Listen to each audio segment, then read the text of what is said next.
এটা আমরা আগেও এরকম পেয়েছি 3 ফরম্যাটে 3 ক্যাপ্টেন। দেখুন ইটস অল ডিপেন্ডস আমরা জিনিসটা কীভাবে অ্যাডজাস্ট করছি। আমরা যে মডার্ন ডেজ ক্রিকেটে একজন ক্যাপ্টেনের পক্ষে 3টা ফরম্যাট করা ইটস ডিফিকাল্ট হয়ে যায়, মেন্টালি অনেক বেশি প্রেশার পড়ে যায়।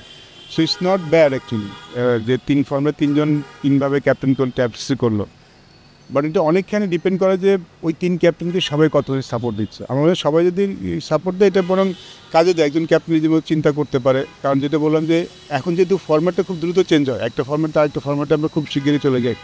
সো একজন ক্যাপ্টেনের পক্ষে 3টা ফরম্যাটের যে বার্ডেনটা, যে প্রেশারটা একটু বেশি হয়ে যায়, তার খেলার উপর অবশ্যই একটু কিছু হলে ইফেক্ট পড়ে। সো যদি এটা কাজ হয়, এর থেকে ভালো কিছুটা হয় না। অনেক টিমে অনেক দেশে এটা করে। সো নতুন কিছু নয়, আশা করি আমাদের জন্য কাজে লাগবে এটা। আচ্ছা ভাই, আপনি যখন সিলেকশন প্যানেলে ছিলেন, লিটন, শান্ত, মিরাজ সবাইকে আপনারাই কিন্তু পিক করেছেন, তাদেরকে দেখেছেন খুব কাছ থেকে।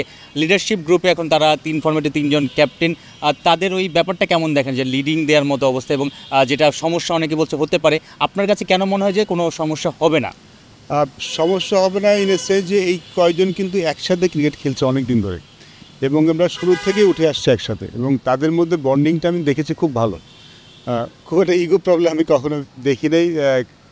মতের মিল অমিল তো সবসময় থাকি, বাট আমি কখনোই দেখি নাই কেউ একজন কথা বলছে আর কিছু শুনছেন এরকম দেখিনি। এবং সবচেয়ে বড় কথা, এই 3জনই মাঠের বাইরে একসাথে অনেক টাইম স্পেন্ড করে।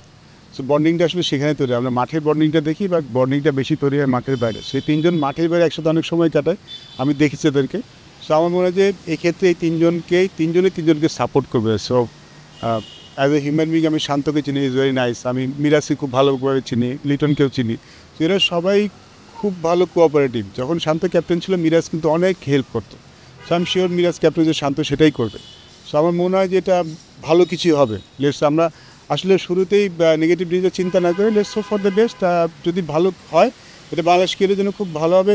বিকজ যেটা বলছি প্রথম থেকে, যে একজনের জন্য 3টা ফরম্যাট আসলে একটু মোস্টলি মেন্টালি বেশি হয়ে যায়। ওয়ালটন আবারও মিলিয়নিয়ার অফারে ওয়ালটন ফ্রিজ কিনে আপনিও হয়ে যেতে পারেন মিলিয়নিয়ার। আপনি যখন সিলেক্ট করছিলেন, তখন শান্ত এবং লিটনকে কন্টিনিউয়াস সুযোগ দেওয়া নিয়ে আপনাদের অনেক বেশি সমালোচনার শিকার হতে হচ্ছিল। এখন যখন তারা ক্যাপ্টেন হচ্ছেন বা ক্যাপ্টেন্সি করছেন লম্বা সময় ধরে, তখন মনে হচ্ছে কিনা 2 বছর আগে আপনারা যে সিদ্ধান্তগুলো নিয়েছিলেন সেগুলো সঠিক শুনে প্রমাণিত হচ্ছে? এরকম অনেকগুলোই কিন্তু আছে, শুধু শান্ত লিটন না, অনেকেই নিয়ে। আমরা তবে হৃদয়কে নিয়ে যখন নিয়েছিলাম তখন একটা এই কনফিউশন ছিল, তাকে জায়গায় নিয়েছিলাম। তানজিদ তামিমকে নিয়ে কথা ছিল। আমরা বেশ কিছু খেলোয়াড়কে নিয়ে, তানজিদ সাকিব, তারা সবাই কেমন ভালো করছেন। সো এটা আসলে বড় ব্যাপার না, সবচেয়ে বড় ব্যাপার হচ্ছে তারা কেমন পারফর্ম করছেন, দলের জন্য কতখানি কন্ট্রিবিউট করতে পারছেন। আমরা কী করেছিলাম সেটাতে আমার কাছে মানে গুরুত্বপূর্ণ যে আমরা যে কাজটা করেছিলাম সেটা সঠিকভাবে হচ্ছে কিনা। আই থিঙ্ক, বাট আমি ব্যক্তিগত বিশ্বাস করি তাদের কাছে তারা ভালো কিছু পাওয়া উচিত আমাদের। I think they are better player what they are doing now. তারা এতে অনেক ভালো প্লেয়ার, অনেক কিছু ভালো কিছু দেওয়ার সামর্থ্য রাখতে পারেন তারা। আমি আশা করছি তারা ভবিষ্যতে আরও রাখবেন। বিকজ আমাদের টিমটা একটা ট্রানজিকশন পিরিয়ডের মধ্যে যাচ্ছে। আগে ছিল যারা আমার সিনিয়র প্লেয়ার, তারাই লিড নিত, সাইড রোলটা এরা প্লে করতো, বাট এখন লিড রোলটা এদেরকে নিতে হবে। প্রেশার কিন্তু তাদের উপরে। সিনিয়র প্লেয়ার যে থাকলে যেটা হয় যে প্রেশারটা তারা নিয়ে নেন, বাকিদের প্রেশারটা অতটা কম থাকে। তো যেহেতু তারা লিড রোলে, প্রেশারটা নিতে হবে এবং সেটাকে এড়িয়ে যাওয়ার কোনো উপায় নেই, সেটাকে মেনে নিয়েই তাদেরকে পারফর্ম করতে হবে। বিকজ টিমটা কিন্তু এখন তাদের দিকেই তাকিয়ে থাকবে। আমি যেটা দেখতে পাচ্ছি যে রেজিস্ট্যান্সের লাইনটা তার বছরই বৃষ্টি হয়, তারপরে গতকালকে পার্টি যে অবস্থা দেখলাম কাবারে ঢাকা তাই শুধু হবে বন্যা হয়ে গেছে, অতটা ট্যাক্টিক্যাল মতো হবে সেই গল টেস্ট আমাদের মেমোরি কিন্তু বেশ ভালো। আমার যে লাস্ট পিরিয়ডে যেটা আমি ট্রাভেল করেছিলাম টিমের সাথে, সেটা একটা ডাবল সেঞ্চুরি দেখেছিলাম, একটা 190 দেখেছিলাম। বাংলাদেশ বেশ রেকর্ড একটা রান করেছিল। গলের উইকেটটা কিন্তু একটু ব্যাটিং ফেভারিট হয়। এখন তারা কেমন উইকেট প্রোভাইড করবে আমাদের জন্য আমি জানি না, বিকজ হোম অ্যাডভান্টেজে শ্রীলঙ্কা নিতে চাইবে। বাট দু দলটা এমন, বাংলাদেশ শ্রীলঙ্কা দু দলে কিন্তু স্পিন অ্যাটাক ভালো, দুজনের কিন্তু পেস বোলিং অ্যাটাকটা ভালো। আমার মনে হয় পেস বোলিং দেখতে হয়তো আমরা একটু এগিয়ে থাকবো শ্রীলঙ্কাতে, আমি মনে করছি। সেক্ষেত্রে ইন্টারেস্টিং হবে তারা আমাদেরকে কেমন কন্ডিশন প্রোভাইড করছে, কেমন উইকেট প্রোভাইড করছে। বাট বৃষ্টি শ্রীলঙ্কায় যখনই আমরা খেলি, তো খুব কমন আমরা যখন খেলেছি, পরের দিন খেলাও দেখেছি, বৃষ্টি হবে, ব্রেক হবে, আবার একটু পরে খেলা শুরু হবে। সো এই ইন্টারাপশনটা শ্রীলঙ্কায় সবসময় হয়। ওই সময়টা আসলে মানে সুইচ অফ সুইচ অন করাটা খুব বেশি করতে হয় শ্রীলঙ্কাতে। অন্য যে কোনো দেশের থেকে এই সুইচ অফ সুইচ অন করার ব্যাপারটা বেশি ঘটে। কারণ আপনি একটু পরে খেলা মাঠে ড্রেসিং রুমে আসলেন, হাফ অ্যান আওয়ার পাওয়া শুরু হলো, হয়তো আবার একটা ইন্টারাপশন, এটা শ্রীলঙ্কায় খুব কমন। সো আমাদের জন্য খুব ইম্পর্টেন্ট হবে এই সুইচ অফ এবং সুইচ অন করাটা যেন আমরা ঠিকমতো করতে পারি। আমরা মানে আইসিসি টেস্ট চ্যাম্পিয়নশিপে 3টা বিদেশে টেস্ট ম্যাচ জিতেছে, পাকিস্তানের 2টো, ওয়েস্ট ইন্ডিজে। মোটামুটি পেস বোলাররাই ম্যাচটা জিতিয়েছে বলা যায়, তাসকিন, নাহিদ রানা, হাসান মাহমুদরা। ব্যাটারদের রোলটা আসলে কীরকম প্লে করতে হবে? আমরা সবশেষ সিরিজে কিন্তু জিম্বাবুয়ের কাছে হেরেছিও। আমাদের যদি পারফরমেন্স দেখেন, আমাদের ব্যাটাররা যখন ভালো করেছে আমরা কিন্তু ভালো করেছি। দেখুন আমাদের লাস্ট টি20 সিরিজটায় বোলাররা ঠিক প্রত্যাশা তোমার পারফর্ম করেনি, বিকজ আমাদের বোলাররা এখন খুব ভালো করছে।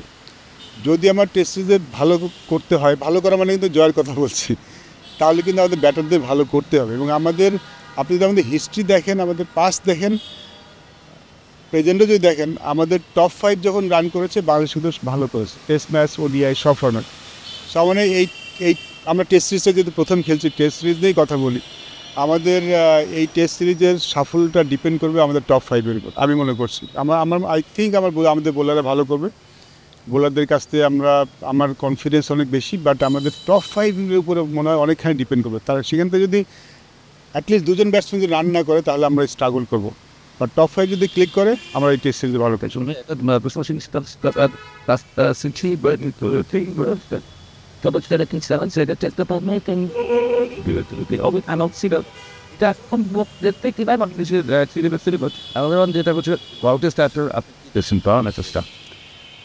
দেখুন আমরা যখন ইন্ডিয়ায় খেলতে গিয়েছি, পাকিস্তানে কিন্তু আমরা টেস্ট সিরিজ আমরা জিতেছিলাম, বাট ইন্ডিয়ায় আমাদের একটা খুব বাজে সিরিজ গিয়েছে, সেখান থেকে কিন্তু আমাদের ক্রিকেটটা অত ভালো পারফর্ম করছে না। আমি খুবই ইনকনসিস্টেন্ট। ইন্ডিয়া থেকে আমরা শুরু হয়েছি কিছুটা, because India is a top team. Test সিরিজে কিন্তু ইন্ডিয়াতে যে কোনো দলই এসে স্ট্রাগল করে, রিসেন্ট পাস্ট আমরা করেছি। But Sri Lanka such a side, Sri Lanka কিন্তু ভেরি মাচ বিটেবল, আমাদের সাথে খুব বেশি কিন্তু ডিফারেন্স নেই।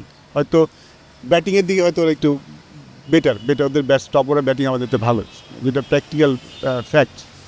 বাট শ্রীলঙ্কার সাথে আমাদের খুব বেশি ডিফারেন্স দেয়। আই থিঙ্ক এই টেস্ট সিরিজটা ইভেনলি পয়েজড, যেই দল ভালো খেলবে সেই দলই জিতবে।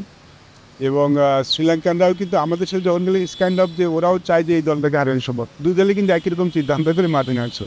সো টেস্ট ম্যাচটা ইন্টারেস্টিং হবে। আমার মনে হয় যদি খুব বেশি বৃষ্টির ইন্টারেস্ট, যদিও ড্র হয় অনেক, বাট খুব বেশি বৃষ্টি যদি বাধা না আসে, তাহলে হয়তো আমরা একটা রেজাল্ট দেখতে পারবো। বাট আমার কাছে মনে হচ্ছে এই টেস্ট ম্যাচটা ইন্টারেস্টিং হবে, বিকজ দু দলই কিন্তু জয়ের জন্যই নামবে এবং দু দলের মধ্যে পার্থক্য খুব বেশি নেই।